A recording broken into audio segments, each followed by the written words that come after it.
దేవుని పరిశుద్ధమైన నామమునకు మహిమా ఘనత ప్రభావములు కలుగుగాక. మీరందరూ కూడా బాగున్నారని, సంతోషంగా ఉన్నారని విశ్వసిస్తూ ప్రభు నామాన్ని మహింపరుస్తూ ఉన్నా. పరిశుద్ధ బైబిల్ గ్రంథంలో నుంచి దేవుని యొక్క వాక్యాన్ని చదువుకుందాం. మత్తయి సువార్త 1వ అధ్యాయము 19వ వచనం. ఆమె భర్త అయిన యోసేపు నీతిమంతుడై ఉండి ఆమెను అవమానపరచనులక రహస్యముగా ఆమెను విడనాడ ఉద్దేశించెను. చదువుకున్నటువంటి వాక్యంలో మనం గమనించినట్లయితే యోసేపు యొక్క జీవితాన్ని మనం చూడగలుగుతాం. మరియా యోసేపు యొక్క జీవిత సంగతులు మరి బైబిల్ గ్రంథంలో చాలా వివరంగా రాయబడ్డాయి. ఈ క్రిస్మస్ దినాలలో మరి మరియ గురించి, యోసేపు గురించి మనం బైబిల్ గ్రంథంలో ఎప్పుడు కూడా ధ్యానిస్తూ ఉంటున్నాం. అయితే ఇక్కడ ప్రాముఖ్యంగా యోసేపు గురించి కొన్ని ప్రాముఖ్యమైనటువంటి విషయాలు రాయబడ్డాయి. యోసేపు ఎలాంటి వాడు అనే విషయాన్ని మనం అధ్యయనం చేస్తే అతను నీతిమంతుడై ఉండే నీతిమంతుడు విశ్వాసమూలంగా జీవిస్తాడు. విశ్వాసాన్ని బట్టి నీతిగా ఎంచబడతాడు. యోసేపు దేవుని నమ్మాడు. దేవుని యొక్క ఆలోచనలను, ఉద్దేశాలను తెలుసుకుంటూ ఆయన ఆజ్ఞలను అనుసరిస్తూ నీతి జీవితాన్ని కలిగి జీవిస్తున్నటువంటి వ్యక్తి యోసేపు. అయితే మరి కన్య అయినటువంటి మరియా జీవితంలో జరిగినటువంటి సంఘటన మనం గుర్తు చేసుకోవాలి. యోసేపుకు మరియకు మరి నిశ్చయించబడి, ప్రదానం చేయబడి, వివాహం కొరకు మరి 1 సంవత్సరము వేచి ఉన్నటువంటి సందర్భములో ఆ పీరియడ్లో జరిగినటువంటి సంఘటన, కన్య అయినటువంటి మరియా గర్భము దాల్చటం. ఒక కన్య గర్భము దాల్చిందంటే వివాహం కాకుండా పురుషుని యొక్క ఆలోచన, లేకపోతే వివాహము చేసుకునేటువంటి ఒక పురుషుని ఆలోచన ఎలాగుంటుందో మనం వేరుగా చెప్పాల్సిన పని లేదు. అయితే ఇక్కడ వాక్యంలో మనం చూస్తే ఈ ఆలోచనలతో మరి ఆలోచన చేసినటువంటి వ్యక్తి యోసేపు. మరి ఇలాగూ జరిగింది, ఎందుకు జరిగింది, జరగటానికి గల కారణాలు ఏంటి అని తప్పకుండా ఆ పరిస్థితుల్లో ఉన్నవారు ఎవరైనా ఆలోచిస్తారు. అలాగనే యోసేపు కూడా ఆలోచించాడు. అయితే అతను దేవునికి భయపడేటువంటి వ్యక్తి కాబట్టి, అతను నీతిమంతుడు కాబట్టి తాను ఒక క్రమమైనటువంటి పద్ధతిలో నడుచుకున్నటువంటి వ్యక్తిగా మనం చూస్తూ ఉన్నాం. నీతిమంతుడు అయినటువంటి యోసేపు తన నీతిని ఎలాగో తెలియపరుస్తున్నాడంటే, మొట్టమొదటిగా ఆ మరియను అవమానపరచటం ఇష్టం లేదు.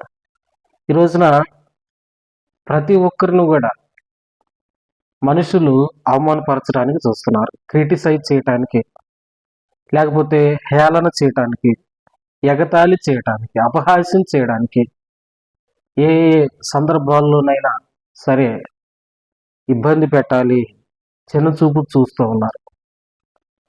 అయితే ఇక్కడ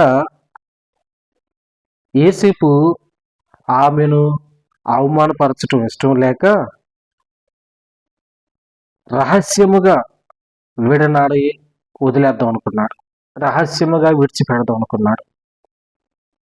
ఈ రోజున క్రైస్తవులు అని చెప్పుకునేవారు కూడా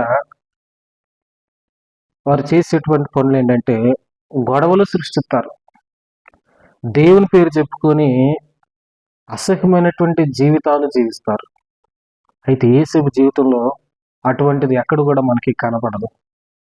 ఒక సమస్య వచ్చినప్పుడు మరి ఇది ప్రజల్లో తీసుకువెళ్ళి రచ్చ చేయటం ఎందుకు, ఆమెను అవమానపరచడం ఎందుకు, ఇది ఎలాగో జరిగిందో జరిగింది, ఆమెను అవమానపరచకుండా మరి చేద్దాము, అనుకున్నాడు. రెండవది ఏంటంటే ఆమెను విడిచిపెట్టేద్దాం, ఇంతవరకు జరిగింది కాబట్టి అనవసరంగా మరి టైం వేస్ట్ చేసుకోవటం, లేకపోతే బుర్రను పాటు చేసుకోవటం ఎందుకని ఆమెను విడిచిపెట్టేస్తే ఆమె లైఫ్ ఆమె సెలెక్ట్ చేసుకుంటుంది, ఆమె జీవితం తను ఇష్టంగా బ్రతుకుతుంది అని యేసేపు ఆలోచించాడు. ఇక ఇలాగ ఆలోచించుకుంటూ ఉన్నటువంటి సమయంలోనే ఇతను ఎలాంటి చెడు సంబంధమైనటువంటి డిసిషన్ తీసుకోలేదు కాబట్టి ఒక నీతిమంతుడైనటువంటి యేసేపు దైవ ఆలోచన కొరకు, దైవ ప్రేరణ కొరకు, దైవ సహాయం కొరకు వేచి ఉన్నాడు కాబట్టి అటువంటి పరిస్థితుల్లోనే దేవుడు దూత ద్వారా ఈ విషయాన్ని తెలియజేశాడు.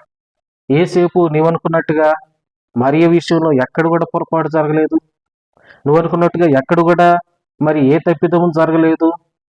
కాబట్టి ఆమె గర్భము ఎలా దాల్చిందంటే పరిశుద్ధాత్మ వలన కలిగినది. కాబట్టి నీవు ఆమెను చేర్చుకో, ఆమెను భారీగా అంగీకరించు. దేవుడు తెలియజేసినటువంటి మాటను ఖచ్చితంగా అంగీకరించాడు.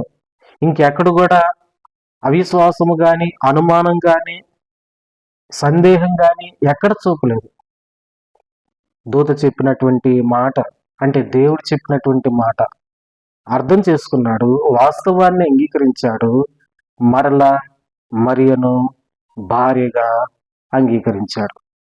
ఈ రోజున నేను దేవుని బిడ్డని, నేను నీతిమంతుడిని అని చెప్పుకునేటువంటి వారు చాలామంది ఉన్నారు. అయితే మరి దైవ ఆలోచనతో నీవు నడుచుకుంటున్నావా? దైవ సంబంధమైనటువంటి విషయాలను గ్రహించుకొని ఆ ప్రకారంగా చేయడానికి నీవు ఇష్టపడుతున్నావా? నీవు కూడా నీతిమంతుడిగా జీవించాలి. ప్రభు మీద ఆనుకొని, ప్రభు మీద ఆధారపడి నీ క్రైస్తవ జీవితాన్ని కొనసాగిస్తే అది ప్రభువుకి ఎంతో మహిమ. పరిస్థితులు ఎలాగున్నప్పటికీ కూడా ఆ పరిస్థితుల్లో వాస్తవాన్ని అర్థం చేసుకోవడం గొప్ప. అటువంటి పరిస్థితుల్లో కూడా ప్రార్థన చేసుకోవడం గొప్ప. అటువంటి పరిస్థితుల్లో కూడా దేవుని ఆలోచన కొరకు వేచి ఉండడం అనేది గొప్ప. కాబట్టి మరి ఈ యేసేపు ఎలాగ నీతిమంతుడిగా జీవించాడు, ఈ రోజున ఈ కడవరి దినాల్లో, ఈ భయంకరమైన దినాలలో ప్రభు కొరకు నీతి జీవితాన్ని కలిగి జీవించాలి.